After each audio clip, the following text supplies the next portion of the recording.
All right, we're back. I'm Adam. I'm Dan. And we are here to review Action Point. This is not going to nearly be as long as the solo one. I can't imagine why it would be. Here's the thing. Okay, so I'll just explain really quickly if you don't know what this film is, because I've actually told a lot of people I saw this movie. People don't even know what I'm talking about.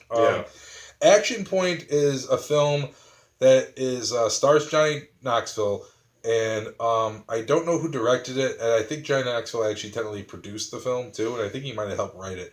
It stars him, and it's loosely based off an actual amusement park that I believe Daily Motion did a documentary on called The World's Most Dangerous Amusement Park or something like that. And it's an amusement park that was called Action Park in New Jersey, and it's mostly a water park. But it grew this big reputation because it was kind of a amusement park that basically was like the Old West. It had no rules. And rides and attractions were made very shoddy. And basically there was no regards to safety. And there was a lot of underage drinking. And it was kind of like a fend for yourself sort of thing. Not a lot of supervision at this park. If you've never seen the documentary or anything, go check it out. There's a channel called Defunctland that did a whole special on Action Park, and you definitely go check that video out if you want to learn more about that particular park. But I guess Johnny Knoxville, someone saw that documentary, not the one on Defunctland, but the one by Daily Motion, I guess, saw that documentary and basically was just like, well, this would make an awesome movie. And that's basically what this movie is. It's him making a movie not technically based on that park, but inspired by that park. And that's why we got this movie. So I am also a fan of Johnny Knoxville. Now, I'm not a giant fan of Johnny Knoxville. I enjoy the Jackass movies, but I actually do think that Johnny Knoxville is, I'm not going to say completely an underrated actor, but a little bit. He's kind of an underrated actor to the point where I've seen him in stuff where he actually gives passable and decent performances as long as he's playing to his strengths. He is a more competent actor than people give him credit for. I will say that, because I've seen some of those performances too, and when you're giving him something to do, and it's not just the man takes the blow to the face very well, but when you give him something to do that's not just that, he can actually surprise you with being actually pretty good. Mm-hmm. So one of my favorite movies that he's in, which I think is one of the more underrated comedies of the last 20 years or whatever, is The Ringer. If you've never seen that movie, it's actually, to me, it was really decent. And his performance in it is really likable. He's a very likable guy. He can play a lovable doofus very well. Yeah. And that's pretty much what he's playing in this movie. He's playing this lovable doofus who owns this amusement park. One of the first things you realize in the movie is that his character is an alcoholic. Oh, yeah. But he's not that stereotypical, I'm an abusive alcoholic or I'm an alcoholic who can't get things together. Right. He's just an alcoholic. Right. You can tell he doesn't have his priorities straight. Well, he's not the most responsible person, but he's not a bad person. No, he's not a bad person. And they don't really draw attention to it. It's just you can tell he's an alcoholic because every scene he's in, he has a beer. Yeah, so literally, literally almost every scene he's in, he's got a fucking Schlitz fucking beer can in his hand. It might actually be the first scene. There's literally a scene where he wakes up, reaches into his pocket, and pulls out a beer. Yeah, and that was a nice change of pace. Also, the fact that you get the daughter comes to live with him, and it's not like she gets sent there; it's her choice. She gets along with her father. Yeah. She gets along with him. They have a good relationship.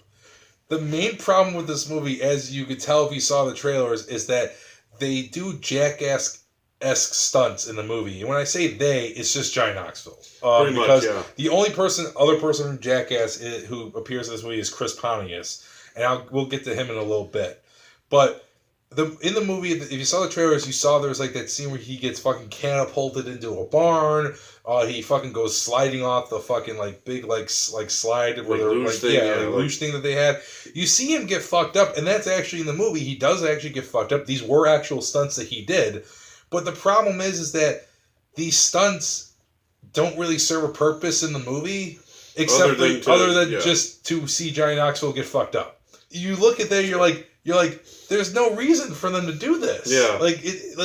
All you need to do is tell a funny story about a guy who owned an amusement park. You don't need to put your body through this shit. It's kind of like this thing where it's as a fan of Jackass and Johnny Knoxville, like, I'm sitting here in the theater, like, wishing I could reach out and put my hand on his shoulder and be like, dude, it's all right. You don't have to do this anymore. Like, we like you for who you are. Yeah, like, you don't need to do this. It's like that kid in your school who would eat the worms in recess because he drew a crowd once, but he keeps doing it, and now it's not special anymore. Like, so everyone's just kind of like, dude, you haven't got to eat fucking earthworms anymore. Like, just have a normal life. Just have a normal, I mean, the biggest negative of the movie is that's really not very well written at all. It's not, and that's the reason why I think maybe they threw in a lot of these stunts is to make up for the fact that the movie is not well written. But I remember coming to another conclusion, which was like part of the reason the writing stands out is because they spend a good 5 minutes at the beginning of the movie introducing all of these side characters, most of which don't come to anything. No, like they even go through like giving you their names and like a little tidbit, at least from his perspective, of like their personalities and stuff. And then most of them have like 6 lines. 6 lines. Like the only one that has more is Chris Pontius. But like I feel like the movie was supposed to be made, like whether Johnny's idea or the studio's, like someone envisioned that like the rest of the crew would be there. Yeah, like and all so they'd all be doing guys. stunts. Yeah. And then most of them didn't want to do it, and so they had to throw in other people. So they had all this information about these characters that doesn't mean anything. Yeah. And so they don't use them. So Chris Pontius plays, I don't know if it's his brother. She calls him, the daughter calls him uncle. Something. But I don't think they're actually related. I don't know if it's just that he's there all the time. Yeah, I don't know if they're actually related because they never say that. But they do this weird thing with him where they show he's a pill popper, where he keeps taking these pills, right? And the weird thing is that, like, the movie, like, the camera work and everything lingers on it a couple of times. So you think, like, that's building up to something. Like, he's gonna die of a drug overdose. The only thing I can think of why they made his character a pill popper was just to write off the fact that Chris Pontius is not a very good actor. Right. He's not an actor, okay? Yeah. So, like, I figured, like, the only reason they made him a pill popper was just like, well, this, like, could explain, like, be a quick explanation of, like, why he delivers his lines so awkwardly. Yeah. Or why he's not showing a lot of emotion. Because if you're watching the movie, I guess you could just assume, well, he's a pill popper. He's high and shit. So that's why he's not, being normal or whatever. That's the only reason I can think why they made him a pill popper. And, like, beyond that, the movie's just unfortunately not that funny. No. There's a couple of good lines here or there. Some of the stunts make you laugh. And there are 2 jokes. I can honestly say there was only 2 really good jokes that I thought were really well written out and really well thought out. I said, when the movie was over with, I told you, I said, I think, like, Johnny Knoxville is contractually obligated to put on old man makeup. Yeah. Because there was no reason for this movie to be about him being old telling this story to his grandchild. Yeah. Because it doesn't, usually when you do something like that, it has something to compare with the current thing that's going on. And, like, other than we see that his granddaughter's leg is in a cast, which we don't find out why it is. Nor does it really matter. It's not like she hurt herself and then he's got to watch her. He's like, well, let me tell you a story about recklessness. And then he tells her the story. Yeah. They literally are just sitting on the couch. There's a commercial for a theme park. And he just mentions to her, did your mom ever tell you that your grandpappy once owned one of the best theme parks in the world? Yeah. So that's going to be it for this. What are you going to score action Oh, point? Boy. So it's a terribly written movie. It's muddled. It doesn't know what it wants to be. It goes back and forth from trying to be like a heartfelt comedy to a slapstick to a gross out to all sorts of, like, it tries. Oh, we didn't even talk about the gross out humor, which just none of it worked. No, that's why. It tries so many things and none of them really stick. Like, the laughs are few and far between and either feel like they were written by someone else or like they were made by accident. Yeah. Like, you're not necessarily laughing in spite of the movie, but it's clear that it's not the same movie. And it just, like, it doesn't work really in any way.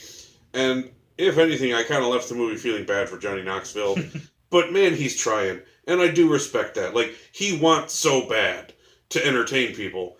And I just think he deserves better than this. And I wish he would get it.